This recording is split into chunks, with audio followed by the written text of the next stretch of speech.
السلام عليكم ورحمة الله وبركاته، أهلا بكم في قناة الزمالك في قلبي مع إسلام أبو مازن. أهلا بكل جمهورنا العزيز، يا رب كلكم تكونوا في أحسن صحة وفي أحسن حال. النهاردة كالمعتاد هنتكلم عن أخبار الزمالك وكل مدار داخل نادي الزمالك. لايكاتكم يا زملكاوية مهمة جدا عشان خاطر الفيديو يوصل لأكبر عدد ممكن من جمهور نادي الزمالك العظيم، فضلا وليس أمرا. دوس لايك. نبدأ أخبارنا النهاردة، وكلنا قعدنا نسأل نفسنا امبارح يا ترى أسوريو مسافر رايح يخلص أوراق إيه، مخلص رايح فين، اقعد شويه ما ينفعش تمشي، يا ترى ماشي وسايبنا ولا ايه؟ كلام كتير. وبانت الحقيقه ان اسوريو هيسافر لاسبانيا لالقاء بعض المحاضرات التدريبيه في قول دوره تدريبيه كبيره جدا بتضم نخبه من المديرين الفنيين. لكن عندي تعقيب على هذا القرار، لان ده مش وقته خالص. ليه؟ لان انت راجل في بدايه معسكر وعندك مباراه يوم 16 المفروض تكون موجود، ودي بدايه موسم جديد. كان نفسي تعتذر عن هذه المهمه او هذه الدعوه. ده بخصوص اوسوريو. خلاص اوسوريو المفروض يرجع يوم الجمعه، هنشوف ايه اللي هيحصل. تدريبات نادي الزمالك ابرز ما جاء فيها واحسن ما جاء فيها ان محمد عبد الشافي نزل التدريبات الجماعيه. واكتر حاجه بقى زعلت الواحد ان خلاص نادي الزمالك ابلغ حمدي علاء ان هو مستبعد من المعسكر. خلاص انت مستبعد، هو اوسوريو خلاص مش عايزه، يشوفوا له عقد، يشوفوا له اعاره، يشوفوا له اي حاجه. هو مش عايزه على فكره. حمدي علاء مش هيثبت نفسه لاوسوريو الا لما يبان قوي في النادي اللي هيروحه، الا بقى لو كان بينه وبينه مشكله او حصلت مشكله ولا حاجه واحنا ما نعرفش من وراء الكواليس. طيب خلاص، بعد 6 ايام خلاص الموضوع هينتهي، واللي قدم والانتخابات هتنتهي خلاص، او الترشح للانتخابات هيكون اتقفل باب الترشح. لكن عايز اقول لك على الاربع اسماء اللي قدموا في الانتخابات. طبعا الاستاذ احمد فضل نصير زملكاوي معروف من زمان، من زمان جدا جدا جدا، وراجل على طول بيخدم نادي الزمالك، وده اعرفه انا معرفه شخصيه. كمان في استاذ رجب حواش، وفي كمان موجود احمد عفيفي، بس مش احمد عفيفي اللي احنا نعرفه، مش احمد عفيفي اللي هو المحلل الرياضي، لا خالص. كمان موجود استاذ عادل عبيد كريم عادل عبيد. دول الاربع اسامي اللي اتقدموا على العضويه فوق السن. العضويه فوق السن كان في اتنين كمان، اسمين كمان، استاذ هاني عباده واعلاميه كمان كانوا متقدمين، لكن اوراقهم ما كانتش كامله، هيكملوا اوراقهم ويقدموا. زي ما قلت لكم مفيش حد من الاسامي المعروفه هينزل دلوقتي، هم هيصبروا لاخر يوم ويومين عشان يعرفوا مين اللي نازل ومين اللي جاي ومين اللي رايح. طيب من قدامى نادي الزمالك مين اللي ممكن يترشح؟ 4 دلوقتي يتحط اسمهم.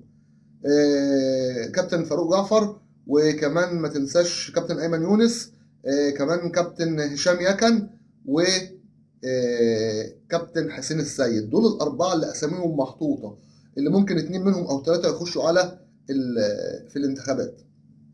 طيب عايز اقول لك في خبر متداول دلوقتي، متداول بس انا والله ما متاكد منه. متداول بس انا مش متاكد منه، بقيت تاني ان انا مش متاكد منه. ان نادي الزمالك دفع ال 25,000 فرنك سويسري للمحكمه الرياضيه الدوليه عشان خاطر الاستئناف اللي كان مقدمه على قضيه خالد بوطيب، ودي الرسوم بتاعه الاستئناف. طيب هل الخبر رسميا؟ لا مش رسمي. انت متاكد؟ لا مش متاكد، بس حبيت اقول لك ايه اللي بيدور وايه اللي موجود دلوقتي في الاخبار. طيب انما بقى بخصوص خبر كره اليد، وان نادي الزمالك خلاص دفع او جدول المستحقات بتاعه اتحاد كره اليد، واللعيبه بتاعتنا هتشارك في مباراه غدا باذن الله تعالى امام سموحه في كره اليد. تقريبا هنلعب سموحه. لا لسه في مفاوضات، لكن الخبر مش رسميا، ما خلصناش.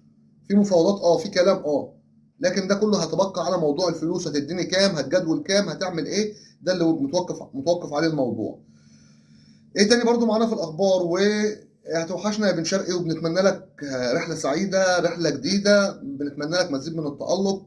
كان نفسنا تبقى متواجد معانا، بس الظروف عندنا اصلا ما سمحتش ان انت تبقى متواجد، في ظل ان الاداره السابقه اتكلمت معاك كتير، لكن الظروف ما سمحتش بالكلام ده. بن شرقي خلاص بيقترب من الريان القطري، خلاص وهو في قطر وهيخلص الليله والدنيا هتنتهي. سانتوس البرازيلي دخل في الموضوع، معرفش ايه السبب، معرفش جابوه ازاي، بس في كلام. لكن هو يقترب من الريان، المفروض ان هو يقترب من الريان، يبقى يا الريان القطري بنسبه كبيره وسانتوس بنسبه قليله. ده بخصوص اشرف بن شرقي. كمان كان في دعوه قضائيه مقامه على الدكتور عماد البنان ان هو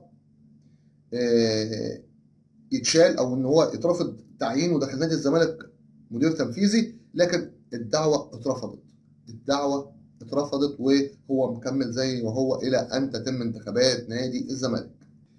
الخبر التالي معانا بقى من السعوديه، ونادي ضمك السعودي بيقول لك التاريخ جانا.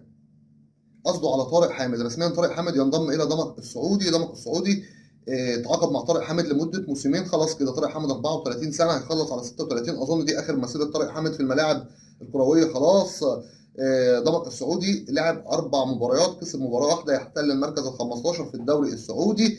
زي ما قلت لكم طارق حامد خلاص هو خد نيته وخد سكته وخد طريقه من اول ما فكر يحترف في السعوديه، وهو قرر ان هو ينهي مسيرته في الاراضي الخليجيه. خلاص هو راجل بيأمن مستقبله وبيأمن دنيته، ويلا بنتمنى له التوفيق على السنين اللي قضاها داخل نادي الزمالك.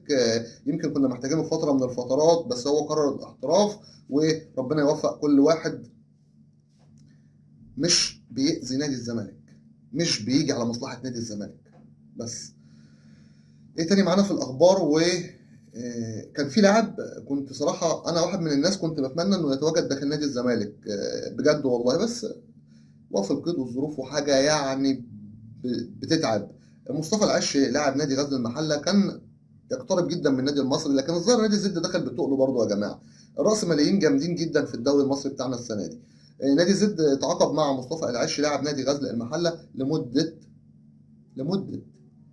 4 سنوات ب 17 مليون جنيه. 17 مليون جنيه لنادي غزل المحله. يعني الارقام كبيره قوي، بس مصطفى العش كويس على فكره. مصطفى العش ده هيبان وهيظهر عن كده كمان. مصطفى العش استحاله ما يكونش ليه اسم في الدوري المصري اظن بجد والله. لاعب مساك كويس وممكن تلعب بيه باك شمال. لاعب كنت اتمنى بجد انه يتواجد داخل نادي الزمالك باي طريقه. طيب خلاص نادي الزمالك اعلن رسميا استغناءه عن محمد نديم، وبلغوه وادوا له الاستغنى بتاعته وقالوا له خلاص شكرا على الفتره اللي انت قضيتها معانا، وخلاص بنتمنى التوفيق احنا كمان لمحمد نديم، ان ربنا يوفقه وانه يروح يشوف مكان كويس، وان ربنا يصلح له حاله. كان في يوم من الايام ارتدى تيشيرت نادي الزمالك، وبالتوفيق يا نديم. ايه تاني معانا في الاخبار وايه اللي بيحصل والدنيا ماشيه ازاي؟ ومين حاليا بيعمل داخل نادي الزمالك على حل مشاكل نادي الزمالك؟ سريعا كده عايز اقول لك بس كلمتين ورد غطاهم عشان قبل ما ننهي. اي حاجه بخصوص الماديات وبخصوص الفلوس وبخصوص الكلام ده كله والازمات الماليه داخل نادي الزمالك وهتتحل امتى وهتمشي ازاي، ده اظن بعد ما يتم تسليم النادي لمجلس جديد. مأجلين كل حاجه، حتى الايرادات، حتى الفلوس اللي هتجيلك، حتى الكلام ده كله. بمعنى اصح هقول لك على اللي بيدور في بالهم ان عايزين المجلس اللي يجي يلاقي قدامه سيوله. يعني هم ممكن يخلصوا ويحلوا مثلا من دلوقتي، وممكن يدفعوا في حاجات، وممكن يخلصوا حاجات، لكن هم عاوزين النادي المجلس اللي يجي برضه يكون في ارض واقف عليها، او هو اللي يشتغل، او هو اللي يبدا، او هو اللي يتحرك، او هو اللي يعمل بنفسه، عشان خاطر الراجل اهو شغال او المجلس ده شغال. مش عاوزين يخلصوا له مثلا كل الايرادات او كل الفلوس دلوقتي. بس انا عندي كلمه عشان الموضوع ده. انت دلوقتي محتاج حاجات كنت لازم تخلصها ولازم تعملها، لكن للاسف ما اتعملتش. ما ينفعش اقعد استنى واقول استنى لغايه 2010 لغايه ما يبان مين اللي هينجح ويجي هو يتصرف ويعمل وهيبقى معاه 1 2 3 وفلوس كذا. ما ينفعش يا جماعه والله. اللي بيمر بين نادي الزمالك ده من اصعب الحاجات اللي ممكن والازمات اللي ممكن تمر على نادي في العالم. ما بتمرش عند نادي في حد، ما بنشوفش نادي في العالم بيحصل له كده غير نادي الزمالك بس على مستوى العالم كله. ما اعرفش ليه والله. سبحان الله، في يوم وليله كنا مستقرين، ولا كنا بنكسب بطولات، بعيد عن بقى التشكيك وفلوس ده راحت فين والغرامات وازاي توقفنا قيد وازاي عملنا. انت ده كله في سنه واحده، وده كله كان ممكن يتحل لو في مسانده ودعم، كان ممكن يتحل. لكن خلاص في ناس ابت ان نادي الزمالك يبدا يقوم. قال لك لا، خلص الليله واقفل الحنفيه اللي هي مشروعه بتاعتك اللي بتشربك، وخلاص والدنيا هتبقى صعبه والدنيا والناس كلها هتعصى وهتزعل والدنيا هتبوظ. واظن اللي فاهم كلامي فاهم. وبعد كده يلا مع السلامه انت وهو، يلا انتوا خلصتوا ماشي، نبدا بقى بمرحله جديده. بس برضه هفضل اقول انا مش هدعم حد الا لما يجيب لي استقرار مادي وفني، يعني بطولات وفلوس وصفقات. مش هدعم حد، انا هدعم اللي هيخدم الزمالك بس.